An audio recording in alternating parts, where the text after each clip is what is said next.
Oke, selamat malam semuanya. Di video malam hari ini, Kamis 18 Agustus 2022, saya akan bahas tentang fundamental saham TOTL atau Total Bangun Persada TBK, di mana di video edisi kemerdekaan kemarin tuh masuk dalam list saham murah nggak murahan. Nah, kalau kita lihat hanya sekilas di Stockbit itu dia market cap-nya saat ini itu di angka 1,1 triliun. Sedangkan dia mempunyai cash 800 miliar. Nah, ini bisa dikatakan secara sekilas ini termasuk saham yang murah. Dimana teman-teman kalau beli berarti udah include dengan duit cash 800 miliar sendiri. Nah, kita mau cek secara laporan keuangan apakah cashnya itu memang dalam bentuk cash murni apa enggak. Ya, kita lihat. Teman-teman bisa cek di idx.co.id, lalu ke perusahaan tercatat, keterbukaan informasi, terus ketik TOTL. Dan muncullah laporan keuangannya seperti ini. Kalau kita lihat sekilas di asetnya, di kasnya ini memang 887 miliar. Ini dalam satuan ribuan, terus ini juta berarti 887 miliar. Naik yang sebelumnya 760 di akhir tahun, dan hari ini naik di Juni ini 6 bulan terakhir ini naik. Kalau kita cek dalam notes di nomor berapa nih? Ini di notes 4. Kasnya ini dalam bentuk apa? Apa saja? Nah, kita cek, ternyata adalah cashnya memang benar-benar cash real. Cash real ada di bank dalam bentuk deposito maupun uang. Kalau yang uang ada di Bank BCA, Bank Permata, Bank Mega, dan yang lain-lain dalam bentuk rupiah. Ada juga dalam bentuk dalam bentuk dolar, yaitu di BCA sendiri dolar Amerika itu sekitar 6 miliar 6 miliar dolar. Nah, ini turun dari sebelumnya 10,9. Nah, ini masih termasuk tinggi. Dilihat nanti dolar juga secara secara makroekonomi di Amerika ini sendiri, kemungkinan dolar akan makin menguat dengan kebijakan dari The Fed yang naikin suku bunganya. Tujuannya adalah murni untuk menarik kembali dolar-dolar yang keluar. Jadi ini salah satu simpanan yang oke banget dari si TOTL. Selain dolar, mereka juga ada dolar Amerika, mereka juga ada dolar Singapura di BCA juga, dan ada deposito. Deposito berjangka itu ada di tertinggi ada di Bank Danamon sebesar 312 miliar, dan selanjutnya ada NISP, dan ada BCA dan lain-lain. Dan dolar dalam bentuk deposito dalam bentuk dolar Amerika itu juga ada di Bank BTPN. Nah, ini hal yang sangat bagus dengan imbal hasil per bulannya itu di angka 0,12 yang dolar.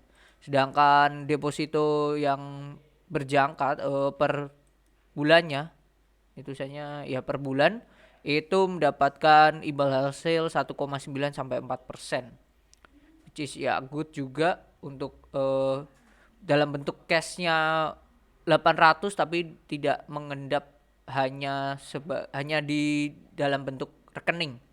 Dari 887 ini, deposito berjangka dalam bentuk rupiahnya sendiri itu sebesar 647, berarti kisaran berapa persennya?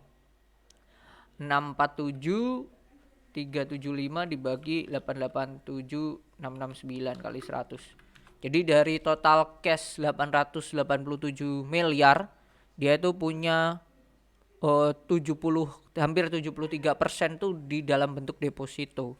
Nah, hal ini juga menunjukkan bahwa aslinya cash yang besar ini dimanfaatkan, belum ada plan ke depannya. Jadi dimanfaatkan daripada nganggur, daripada mengendap, dimanfaatkan untuk ditaruh di deposito. Ya, tujuannya ya murni untuk daripada uangnya nganggur tidak ngapa-ngapain, ya lebih baik digulung, diputar lagi. Terus dolar bentuk Singapura juga ada. Itu di Bank Maybank Indonesia itu dengan imbal hasil 0,5% per bulan. Jadi kalau 1 tahun ya dapat 6% lah. Which is good. Dan ya itu mereka juga ada obligasi. Obligasi ini investasi jangka pendeknya ada di obligasi dan saham. Obligasinya itu naik di angka 230 miliar. Nah, ini juga nantinya akan menjadi duit juga. Nah, obligasinya ini ya di rupiah juga ada, di dolar pun juga ada. Dalam bentuk dolar.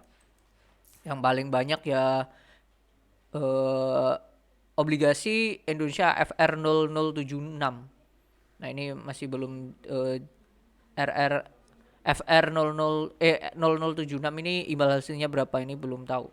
Terus juga nah ini dalam bentuk saham mereka juga ada harga perseroan dan kerugian. That's it. Obligasinya oke. Memang memanfaatkan biar uangnya tidak hanya mengendap di rekening aja. Nah, selain itu, hal yang membuat menarik adalah dari TOTL ini kalau kita melihat adalah penjualannya yang naik. Pendapatan tetapnya bisa dicek di nomor 30.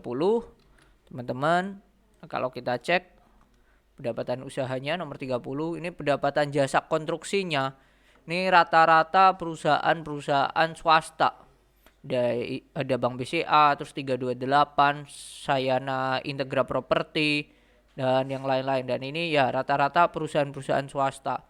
Jadi mereka tidak memanfaatkan proyek-proyek BUMN ya, karena bisa dilihat sendiri proyek BUMN ya dikuasai oleh perusahaan-perusahaan BUMN sendiri atau Karya Group, ada Waskita, Wika, PT PP dan ADI. Kalau kita lihat dari proyek ini dibandingkan tahun lalu, ini banyak perusahaan-perusahaan yang sebelumnya tidak ada jadi ada. Contoh Bank BCA sekarang jadi ada dengan nilai pendapatan tuh 158 miliar. Lalu ada 328 105 hampir 116 miliar dan selanjutnya. Ini pendapatan bisa dikatakan customer baru.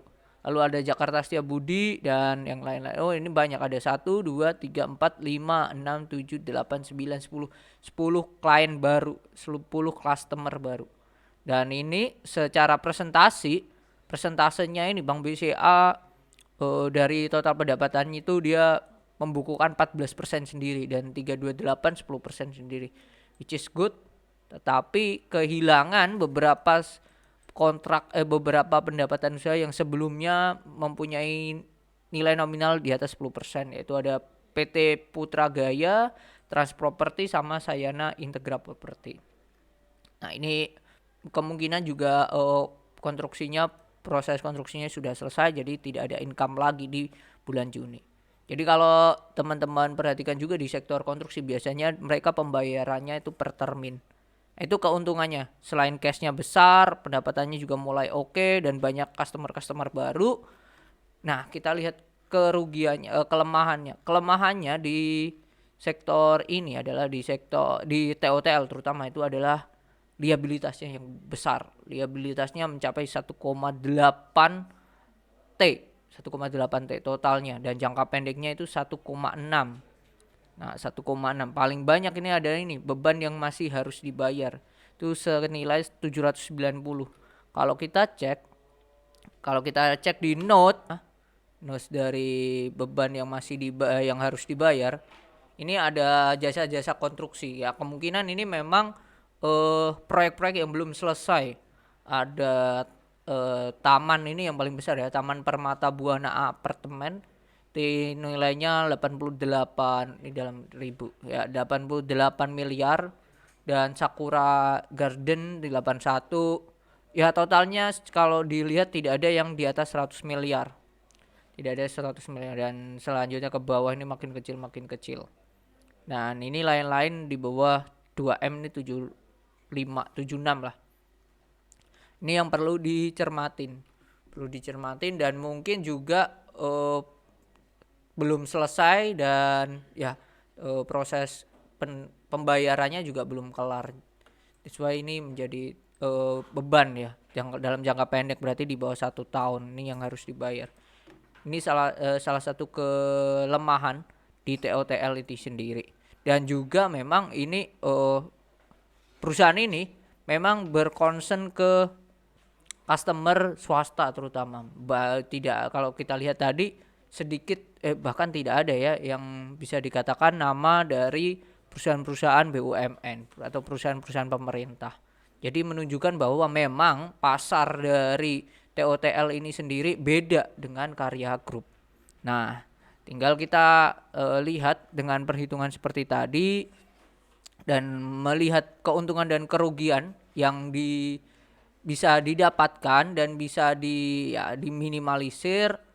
Menurut saya TOTL memang murah tapi tidak murahan, karena itu tadi mereka manajemennya cermat, cashnya banyak tapi diputar dan perputarannya ke deposito dan lain-lain yang tenornya di bawah 1 tahun pastinya. Itu salah satu cara memaksimalkan cash yang banyak tidak mengendap.